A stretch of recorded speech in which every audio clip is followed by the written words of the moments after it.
मौसम विभाग के पूर्वानुमान के मुताबिक बंगाल में चक्रवाती तूफान के असर से 10 मई को कुछ जगहों पर 70 से 80 किलोमीटर प्रति घंटे की रफ्तार से हवाएं चल सकती है। चक्रवाती तूफान का असर पूर्वी भारत से लेकर बांग्लादेश और म्यांमार तक पड़ सकता है। हालांकि अभी यह स्पष्ट नहीं है कि मोका चक्रवात कहां टकराएगा। बंगाल की खाड़ी और उससे सटे दक्षिण अंडमान सागर पर चक्रवाती हवाओं का क्षेत्र बना हुआ है। मौसम विज्ञान विभाग के मुताबिक इसके प्रभाव से एक कम दबाव का क्षेत्र बनने की संभावना है। चक्रवाती तूफान मोका को लेकर बंगाल में अलर्ट है। तूफान के मजबूत होने की दिशा में कई राज्यों में तेज हवाओं और बारिश का सिलसिला बढ़ेगा। मौसम विभाग के पूर्वानुमान के मुताबिक बंगाल में चक्रवाती तूफान के असर से 10 मई को कुछ जगहों पर 70 से 80 किलोमीटर प्रति घंटा की रफ्तार से हवाएं चल सकती है। चक्रवाती तूफान का असर पूर्वी भारत से लेकर बांग्लादेश और म्यांमार तक पड़ सकता है। उड़ीसा राज्य सरकार ने 18 तटीय और आसपास के जिलों को सतर्क कर दिया है। भारत मौसम विज्ञान विभाग ने कहा कि कम दबाव का क्षेत्र बनने के बाद ही इसके मार्ग और तीव्रता की जानकारी मिलेगी। राष्ट्रीय राजधानी दिल्ली, उत्तर प्रदेश, पंजाब, हरियाणा, उत्तराखंड समेत कई राज्यों में हल्की से मध्यम बारिश होने की गतिविधियां भी देखने को मिल रही है। Bureau report, GSTV। पिकनी की तरह ही 45 वर्षीय रेबेका तिर्की को भी डायन बताकर प्रताड़ित किया गया और समाज से बहिष्कृत कर दिया गया था। शांति खलखो को भी डायन बताकर घर से बाहर घसीट कर लाया गया था और उन्हें जिंदा जलाने की कोशिश की गई थी। डायन प्रथा को जड़ से उखाड़ने में जुटी झारखंड सरकार की गरिमा। देखते रिपोर्ट अंदर की बात में। झारखंड के पिछड़े जिलों में आज भी महिलाओं को डायन बताकर मार देने की घटनाएं सामने आ रही है। यही वजह है कि अब झारखंड सरकार ने लोगों को डायन प्रथा के खिलाफ जागरूक करने और इस प्रथा का शिकार हो चुकी महिलाओं की मदद करने के लिए गरिमा योजना की शुरुआत की है। बिकनी की तरह झारखंड के पिछड़े जिलों में से एक गुमला में कई ऐसी महिलाएं हैं जिन्हें डायन बताकर प्रताड़ित किया गया और मार डाला गया। डिप्टी कमिश्नर सुशांत गौरव ने लोगों को जागरूक करने और डायन प्रथा को खत्म करने के लिए यह पहल की है, जिसके लिए सुशांत गौरव को प्रधानमंत्री मोदी ने उन्हें अप्रैल में सम्मानित भी किया था। सुशांत गौरव ने बताया कि प्रोजेक्ट गरिमा के तहत गांव-गांव नाटकों का मंचन किया जा रहा है ताकि लोगों को इस प्रथा के लिए जागरूक किया जा सके। उन्होंने बताया कि ऐसे ही मामलों में तो 19 महिलाओं को ही गिरफ्तार किया गया था और इस प्रथा की वजह से इस इलाके में महिलाओं की जनसंख्या भी गिर रही है। Bureau report, GSTV। कई खाड़ी देशों में जल भारत की बनाई ट्रेन दौड़ सकती है। यह रेल नेटवर्क बंदरगाहों से शिपिंग लेने के जरिए भारत से भी जुड़ा होगा। इसका प्राथमिक उद्देश्य खाड़ी देशों में बढ़ते चीन के प्रभाव को कम करना है। पश्चिम एशिया से जुड़ेगी भारतीय रेल लाइनें। देखते रिपोर्ट अंदर की बात में। सऊदी अरब और संयुक्त अरब अमीरात समेत कई खाड़ी देशों में जल्द भारत की बनाई ट्रेन दौड़ सकती है। इस परियोजना को लेकर अमेरिका, भारत, सऊदी अरब और संयुक्त अरब अमीरात के राष्ट्रीय सुरक्षा सलाहकारों के बीच एक बैठक भी हुई थी। बताया जा रहा है कि भारत के राष्ट्रीय सुरक्षा सलाहकार अजीत डोभाल भी इस बैठक का हिस्सा बनने के लिए सऊदी अरब गए हैं। सूत्रों के अनुसार भारत इस परियोजना में इसीलिए भाग लेना चाहता है क्योंकि यह 3 रणनीतिक उद्देश्यों को पूरा करता है। सबसे पहले बीजिंग ने पश्चिम एशियाई क्षेत्र में अपने राजनीतिक प्रभाव के क्षेत्र का विस्तार किया है, जिसे दिल्ली मिशन क्रीप के रूप में देखता है। क्योंकि सऊदी अरब और ईरान के बीच अच्छे संबंधों के कारण भारत को तवज्जो नहीं मिल पा रहा था। अगर परियोजना को सफलता मिल जाती है तो इस तरह की कनेक्टिविटी कच्चे तेल की तेज आवाजाही की अनुमति देगी और लंबी अवधि में भारत की लागत को कम करेगी। कनेक्टिविटी को बढ़ावा देने से भारत के उन 80 लाख लोगों को मदद मिलेगी जो खाड़ी क्षेत्र में रहते हैं और वहां पे काम करते हैं। Bureau report, GSTV। पीलीभीत के भाजपा सांसद वरुण गांधी के बागी तेवर कम नहीं हो रहे। निकाय चुनाव में उन्होंने भाजपा प्रत्याशियों के छोड़ निर्दलीयों का खुलकर समर्थन किया है। वरुण ने बिसलपुर और पूरनपुर में निर्दलीय प्रत्याशियों के समर्थन में जनसंपर्क भी किया। क्यों भाजपा सांसद कर रहे निर्दलीय प्रत्याशियों का समर्थन, देखते इस रिपोर्ट में। उत्तर प्रदेश के पीलीभीत से भाजपा सांसद वरुण गांधी ने कहा कि आजकल राजनीति पैसे और बाहुबल पर टिकी हुई है। राजनीति में ईमानदार लोग काफी कम है। वरुण गांधी रविवार को 1 दिवसीय दौरे पर जनपद पहुंचे। उन्होंने बिसपुर नगर पालिका परिषद के चुनाव में निर्दलीय प्रत्याशी के समर्थन में प्रचार किया। उनके लिए जनता से समर्थन मांगा। उन्होंने पूरनपुर में भी निर्दलीय प्रत्याशी का समर्थन किया। सांसद वरुण गांधी द्वारा भाजपा प्रत्याशी को छोड़ निर्दलीय प्रत्याशी के समर्थन में प्रचार करना चर्चा में है। वरुण गांधी ने रविवार शाम बिसरपुर के डाकखाना तिराहे पर नगर पालिका अध्यक्ष की निर्दलीय प्रत्याशी माधुरी देवी के समर्थन में आयोजित सभा में कहा कि बिसपुर नगर पालिका के अध्यक्ष पद के जितने प्रत्याशी हैं, वहां सभी पैसे वाले हैं और किसी न किसी के सहारे चुनाव लड़ रहे हैं। केवल माधुरी देवी ही एकमात्र ऐसी प्रत्याशी है जो पैसे से काफी कमजोर है, लेकिन जन सेवा करने के लिए चुनाव लड़ रही है। नगर पालिका अध्यक्ष पद के निर्दलीय प्रत्याशी प्रदीप जायसवाल लल्लन भी अपनी टीम और समर्थकों के साथ मौजूद रहे। Bureau report, GST। कांग्रेस के अजय माकन ने दावा किया कि मुख्यमंत्री अरविंद केजरीवाल के बंगले के सौंदर्यीकरण में 45 करोड़ रुपए नहीं बल्कि 3 गुना यानी 171 करोड़ रुपए खर्च हुए हैं। अजय माकन के दावे में कितना है दम, देखते इस रिपोर्ट में। कांग्रेस के अजय माकन ने दावा किया कि मुख्यमंत्री अरविंद केजरीवाल के बंगले के सौंदर्यीकरण में 45 करोड़ रुपए नहीं बल्कि 3 गुना यानी 171 करोड़ रुपए खर्च हुए हैं। ये मात्र 45 करोड़ का खर्चा नहीं है।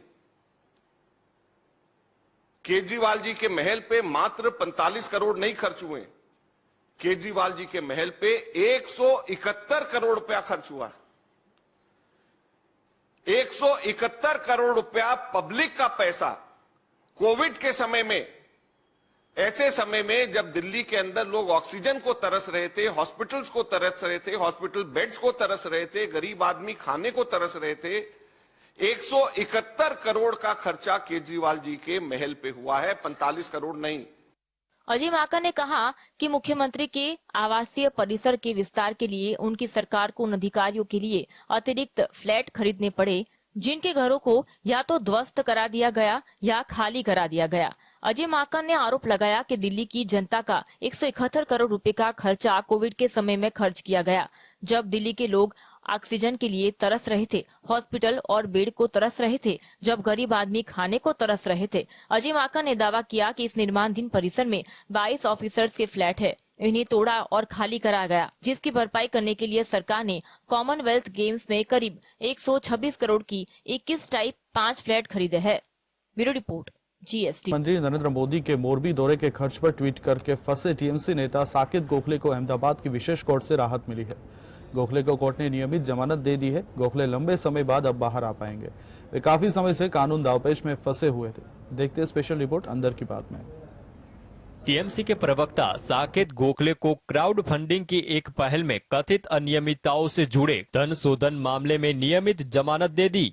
प्रवर्तन निर्देशालय ईडी ने इस मामले में उन्हें इस साल जनवरी में गिरफ्तार किया था। विशेष न्यायाधीश डीएम व्यास ने गोखले को नियमित जमानत दे दी। ईडी के अनुसार गोखले ने 1.7 करोड़ रुपए की राशि का दुरुपयोग किया था और उन्हें धन शोधन रोकथाम अधिनियम के तहत गिरफ्तार किया गया था। गोखले के वकील आनंद याग्निक ने कहा कि उनके मुवक्किल को औपचारिकताएं पूरी करने के बाद सोमवार को अहमदाबाद साबरमती केंद्रीय जेल से रिहा किए जाने की संभावना है। ईडी ने कहा था कि गोखले ने ऑनलाइन प्लेटफॉर्म ourdemocracy.in और रेज रपे पर चलाए गए अभियान के जरिए लोगों से धनराशि जुटाई थी। ईडी ने कहा कि इस प्रकार जुटाई गई राशि का कथित तौर पर दुरुपयोग किया गया और गोखले के व्यक्तिगत खर्चों के लिए इस्तेमाल किया गया था। फरवरी में विशेष अदालत ने लंबित जांच के आधार पर नियमित जमानत के अनुरोध वाली गोखले की याचिका खारिज कर दी थी। सुप्रीम कोर्ट ने गोखले को उस मामले में नियमित जमानत दे दी, जिसमें उन्हें अहमदाबाद पुलिस ने पिछले साल दिसंबर में गिरफ्तार किया था। Bureau report, GSTV। दिल्ली विश्वविद्यालय ने शनिवार को कहा कि कांग्रेस नेता राहुल गांधी के एक छात्रावास में अचानक और अनधिकृत दौरे के सुरक्षा को लेकर गंभीर चिंता पैदा हुई और विश्वविद्यालय के अधिकारी यह सुनिश्चित करेंगे कि ऐसी घटनाएं दोबारा न हो। गांधी ने स्नातकोत्तर छात्रावास का दौरा किया। कांग्रेस नेता ने छात्रों से बातचीत की और उनके साथ भोजन किया। अब यह मुलाकात से राहुल गांधी के सामने क्या शुरू हुआ है, नया विवाद, देखते इस रिपोर्ट में। दिल्ली विश्वविद्यालय प्रबंधन ने राहुल गांधी से दिल्ली विश्वविद्यालय में छात्रों के साथ मुलाकात और भोजन करने पर आधिकारिक आपत्ति जताई है। दिल्ली विश्वविद्यालय इस मुद्दे पर एक आधिकारिक पुलिस शिकायत दर्ज करने पर भी विचार कर रहा है। शिकायत दर्ज हुई तो राहुल की परेशानी बढ़ जाएगी। प्रबंधन ने एक आधिकारिक बयान जारी कर राहुल गांधी के विश्वविद्यालय के पुरुष छात्रावास में जाने को अवैध करार दिया है और राहुल गांधी ने अचानक अवैध तरीके से छात्रालय में प्रवेश करने पर उनकी सुरक्षा को लेकर सवाल खड़े किए गए हैं। विश्वविद्यालय की रजनी अब्बिश ने यह आरोप लगाया है। राहुल गांधी के दौरे से छात्रों में हड़कंप मच गया। राहुल गांधी के अनुमति नहीं लेने पर प्रबंधन भी तनाव में आ गया है। उन्होंने सवाल किया कि राहुल को Z+ सुरक्षा मिली हुई है, उसे देखते हुए अगर उन्हें कुछ होता है तो कौन जिम्मेदार होगा। राहुल ने छात्रों की समस्याओं पर चर्चा की और करियर की संभावनाओं के बारे में जानकारी दी। राहुल ने हॉस्टल के छात्रों के साथ लंच भी किया। Bureau report, GSTV। भारत के विदेश मंत्री डॉक्टर एस जयशंकर अपने बयानों को लेकर सुर्खियों में रहते हैं। उन्होंने चीन के मुद्दे पर पहले भी राहुल गांधी और कांग्रेस पार्टी पर कई सियासी हमले किए हैं। क्या है चीन और राहुल गांधी को लेकर मामला, देखते हैं अंदर की बात में। रविवार को कर्नाटक पहुंचे विदेश मंत्री डॉक्टर एस जयशंकर ने राहुल गांधी को लेकर बयान देते हुए कहा कि मैं राहुल गांधी से चीन पर क्लास लेना चाहूंगा, लेकिन मुझे पता चला कि वह खुद चीनी राजदूत से चीन पर क्लास ले रहे थे। डॉक्टर एस जयशंकर ने विदेश नीति को लेकर कहा, दुर्भाग्य से हमारी विदेश नीति एक अखाड़ा बन गई है। भारत के विदेश मंत्री डॉक्टर एस जयशंकर अपने बयानों को लेकर सुर्खियों में रहते हैं। उन्होंने चीन के मुद्दे पर पहले भी राहुल गांधी और कांग्रेस पार्टी पर कई सियासी हमले किए हैं। I would have offered to take classes on China from Rahul Gandhi, but I discovered he was taking classes on China from the Chinese ambassador. विदेश मंत्री ने राहुल गांधी को लेकर दिए गए अपने ताजा बयान में कहा, मैं राहुल गांधी से चीन पर क्लास लेने की पेशकश करता, लेकिन मुझे पता चला कि वह चीनी राजदूत से चीन पर क्लास ले रहे थे। मीडिया रिपोर्ट के मुताबिक विदेश मंत्री डॉक्टर एस जयशंकर का यह बयान जनवरी में राहुल गांधी के उस बयान का पलटवार है जिसमें राहुल गांधी ने तंज कसते हुए कहा था कि कहीं पीएम पेंगोंग झील के किनारे बने पुल का उद्घाटन करने ना चले जाए। राहुल गांधी ने ट्वीट में लिखा था, हमारे देश में चीन एक कूटनीतिक पुल का निर्माण कर रहा है। प्रधानमंत्री की चुप्पी से PLA के हौसले बढ़ते जा रहे हैं। अब तो ये डर है कि कहीं पीएम इस पुल का भी उद्घाटन करने ना पहुंच जाए। Bureau report, GSTV। Uttar Pradesh anti terror squad ATS ने एक साथ कई शहरों में रविवार सुबह छापेमारी कर हड़कंप मचा दिया। राजधानी लखनऊ, मेरठ, मुरादाबाद, वाराणसी, आजमगढ़ समेत प्रदेश के 30 जिलों में ATS ने एक साथ सर्च ऑपरेशन चलाकर प्रतिबंधित संगठन PFI से जुड़े 50 लोगों को हिरासत में लिया है। Uttar Pradesh anti terror squad ATS ने एक साथ कई शहरों में रविवार सुबह छापेमारी कर हड़कंप मचा दिया। राजधानी लखनऊ समेत मेरठ, मुरादाबाद, वाराणसी, आजमगढ़ में ATS ने एक साथ सर्च ऑपरेशन चलाकर बड़ी कार्यवाही की। प्रदेश के 30 जिलों में ATS ने एक साथ सर्च ऑपरेशन चलाकर प्रतिबंधित संगठन PFI से जुड़े 50 लोगों को हिरासत में ले लिया है। इस कार्यवाही में पॉपुलर फ्रंट ऑफ इंडिया से जुड़े 2 लोगों को हिरासत में ले लिया है। यूपी ATS को PFI पर बैन लगने के बाद फॉरेन फंडिंग के इनपुट मिले थे। प्रतिबंधित संगठन PFI को दोबारा सक्रिय करने की कोशिश का इनपुट मिला था। फंडिंग इकट्ठा कर ग्राउंड पर संगठन को सक्रिय करने के इनपुट को लेकर यूपी ATS ने प्रदेश भर में यह सर्च ऑपरेशन चलाया। रिहाई मंच के अध्यक्ष और CAA NRC में सरकार का विरोध करने पर जेल जाने वाले मोहम्मद शोएब को ATS ने घर से गिरफ्तार किया है। आरोप है कि PFI से जुड़े लोगों के केस लड़ने और उनकी रिहाई भी मोहम्मद शोएब करवाते थे। हालांकि PFI से जुड़े लोगों से लिंक जुड़े होने की बात सामने आई है। Bureau report, GSTV। तो आम आदमी पार्टी की नेता आतिशी मरलेना ने प्रेस कॉन्फ्रेंस कर दिल्ली के कथित शराब घोटाले को लेकर बीजेपी पर जमकर हमला बोला। उन्होंने कहा कि शराब घोटाले को लेकर बीजेपी जिस तरह से प्रश्न उठा रही है, उनके वही आरोप CBI और ED के चार्जशीट में आए। उन्हें कहा कि एक नए पैसे का भी भ्रष्टाचार का सबूत CBI के पास नहीं है। दिल्ली में आतिशी मारलेना ने कहा कि बीजेपी का पहला आरोप है कि शराब पॉलिसी बनाने के लिए रुपए 100 करोड़ की रिश्वत ली गई और दूसरा आरोप है जो पैसे लिए गए उसे आम आदमी पार्टी ने गोवा चुनाव में लगाया। 1 साल से यह आरोप बीजेपी के नेता अलग अलग और बार बार बोलते रहे। कल ही दिल्ली की राउज एवेन्यू कोर्ट ने 2 लोगों को जमानत दी थी, जिनका नाम है राजेश जोशी। आप नेता ने कहा कि अदालत ने 50 पन्नों का आदेश दिया है। बीजेपी के नेता इस ऑर्डर को पढ़े। यह आदेश यह स्पष्ट कर देता है कि 100 करोड़ छोड़िए या 30 करोड़ छोड़िए, बल्कि एक नए पैसे का भी भ्रष्टाचार का सबूत वीडियो सीबीआई के पास नहीं है। 86 पन्नों के आदेश में जज सिर्फ एक बार दोहरा रहे हैं कि ईडी ने एक भी सबूत सामने नहीं रखा। आप नेता आतिशी मार्लेना ने कहा कि ईडी की कहानी 100 करोड़ रुपए से शुरू होती है, लेकिन ईडी अपनी चार्जशीट में सिर्फ 30 करोड़ की बात करती है। ईडी ने तथाकथित आरोप लगाया है कि एक आरोपी राजेश जोशी जो एडवर्टाइजिंग करते हैं, उन्हें रुपए 30 करोड़ की बैंक से मिले, जो उन्होंने दिल्ली से गोवा पहुंचाया। Bureau report, GSTV। छत्तीसगढ़ में 2000 करोड़ के शराब घोटाले का मामला सामने आया है। प्रवर्तन निर्देशालय की छापेमारी में घोटाले की बात सामने आई। कांग्रेस नेता और रायपुर के मेयर एजाज ढेबर के भाई को ईडी ने मामले में अरेस्ट भी कर लिया है। दिल्ली में हुए शराब घोटाले के बाद छत्तीसगढ़ में भी एक शराब घोटाला सामने आया है। कथित तौर पर इस घोटाले को छत्तीसगढ़ के शीर्ष राजनेताओं और नौकरशाहों की मदद से संचालित किया जा रहा था। प्रवर्तमान निर्देशालय के कांग्रेस शासित राज्य में इस 2000 करोड़ रुपए के शराब घोटाले का भंडाफोड़ किया है। ईडी ने इस मामले में मुख्य आरोपी अनवर ढेबर को शनिवार को ही गिरफ्तार कर लिया था, जिसे 4 दिनों के लिए ईडी की हिरासत में भेज दिया गया है। ईडी ने इससे पहले मार्च के महीने में कई स्थानों पर तलाशी ली थी और कथित घोटाले में शामिल कई लोगों के बयान दर्ज किए थे। एजेंसी का दावा है कि उनसे 2019-2022 के बीच 2000 करोड़ रुपए के बड़े भ्रष्टाचार और मनी लॉन्ड्रिंग के सबूत एकत्र किए गए हैं। ईडी ने बयान जारी कर कहा, पीएमएलए जांच से पता चला है कि अनवर ढेबर के नेतृत्व में एक संगठित आपराधिक सिंडिकेट छत्तीसगढ़ राज्य में काम कर रहा था। अनवर ढेबर को एक शख्स के अलावा राज्य के शीर्ष राजनेताओं और वरिष्ठ नौकरशाहों का वरद हस्त प्राप्त था।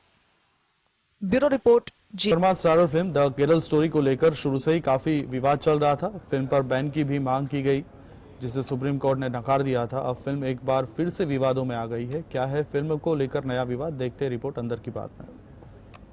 इस शुक्रवार थिएटर्स में रिलीज हुई Bollywood film the Kerala story काफी चर्चा और विवाद बटोर रही है। अदा शर्मा स्टारर इस फिल्म में केरल में लड़कियों को धर्म बदलने पर मजबूर करने और उन्हें ISIS ज्वाइन करवाने की कहानी दिखाने का दावा किया गया है।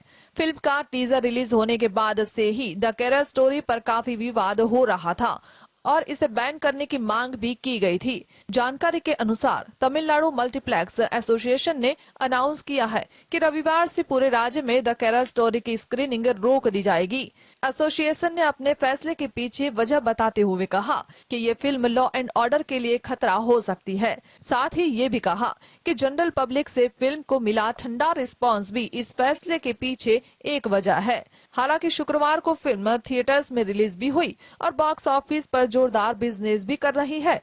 तमिलनाडु की मल्टीप्लेक्स एसोसिएशन ने थिएटर्स में फिल्म दिखाने से इनकार कर दिया है। Bureau report, GS। इस हफ्ते की ताजा release the Kerala story box office पर जिस तरह परफॉर्म कर रही है, उसकी उम्मीद किसी ने भी नहीं की होगी। पहले ही दिन शानदार ओपनिंग के साथ थिएटर्स में पैर जमाने वाली इस फिल्म को दूसरे दिन बेहतरीन जंप मिला। शनिवार का बॉक्स ऑफिस कलेक्शन कह रहा है कि ये फिल्म तो लंबी चलेगी। अदा Sharma starrer the Kerala story शुक्रवार को थिएटर्स में रिलीज हुई। बहुत लिमिटेड बजट के साथ बनी इस फिल्म को लेकर पिछले कुछ दिनों से काफी विवाद हुए और इन विवादों ने फिल्म को खूब चर्चा दिलवाई। डायरेक्टर सुदीप्तो सेन की द केरल स्टोरी ने पहले दिन ही अपने शानदार ओपनिंग से सभी को हैरान कर दिया। शुक्रवार को फिल्म ने 8.3 करोड़ रुपए का कलेक्शन किया और जोरदार स्टाइल में अपने बॉक्स ऑफिस सफर की शुरुआत की। अब शनिवार की ट्रेड रिपोर्ट्स सामने आने लगी है, जो बता रही है कि दूसरे दिन भी द केरल स्टोरी के शोज में भरपूर भीड़ रही। यह फिल्म इस साल की पहली स्लीपर हिट बनने के लिए तैयार है। बॉक्स ऑफिस रिपोर्ट्स बताती है कि द केरल स्टोरी ने शनिवार को 11.22 करोड़ रुपए का कलेक्शन किया है, यानी दूसरे दिन फिल्म की कमाई ऑलमोस्ट 40% बढ़ी है। 2 दिन में इतना जंप फिल्म की सेहत के लिए बहुत फायदेमंद है और बताते हैं कि इसका बॉक्स ऑफिस सफर बहुत लंबा होने वाला है। Bureau report, GSTV। एक ऑब्जेक्ट है जो चंद्रमा की तरह ही पृथ्वी की परिक्रमा करता है। यह एक नियर अर्थ एस्ट्रॉइड है। यह कुछ मायनों में चंद्रमा जैसा ही है। शोधकर्ताओं का मानना है कि यह एस्ट्रॉइड चांद का टुकड़ा हो सकता है। यह जानने के लिए वैज्ञानिक शोध कर रहे हैं। आइए जानते हैं चांद के इस टुकड़े के बारे में। अगर आपको लगता है कि चंद्रमा पृथ्वी की परिक्रमा करने वाली एकमात्र चीज है, तो ये सच नहीं है। कुछ छोटे अर्ध उपग्रह भी हैं जो पृथ्वी के चक्कर लगाते हैं। वैज्ञानिक इन्हें क्वासी सैटेलाइट कहते हैं। इन्हीं में से एक है कामो ओलेवा, जो एक नियर अर्थ एस्टेरॉयड है। यह कुछ मायनों में चंद्रमा जैसा ही है, तो क्या इसे चांद का टुकड़ा कहा जा सकता है? कामो ओलेवा को 2016 में हलेकला ऑब्जर्वेटरी में 5 स्टार्स के साथ खोजा गया था। इसकी खास बात यह है कि इसकी ऑर्बिट समय के साथ बदलती रहती है, लेकिन बदलने पर भी यह हमेशा पृथ्वी के पास ही रहता है। इसके सतह भी अलग है। सिलिकेट की मौजूदगी की वजह से यह चंद्रमा की तरह ही प्रकाश को परिवर्तित करता है। कामो ओलेवा अकेला क्वासी सैटेलाइट नहीं है और न ही अपोलो ग्रुप में अकेला है। यह उनमें सबसे छोटा, सबसे करीब और सबसे स्थिर है। ये चंद्रमा का ही एक हिस्सा हो सकता है। इसका पता लगाने के लिए एक शोध किया गया है। इस शोध के मुख्य लेखक एरिजोना यूनिवर्सिटी में भौतिक विज्ञान से जॉस डैनियल कास्ट्रो सिस्नेरोस है। Bureau report, GSD।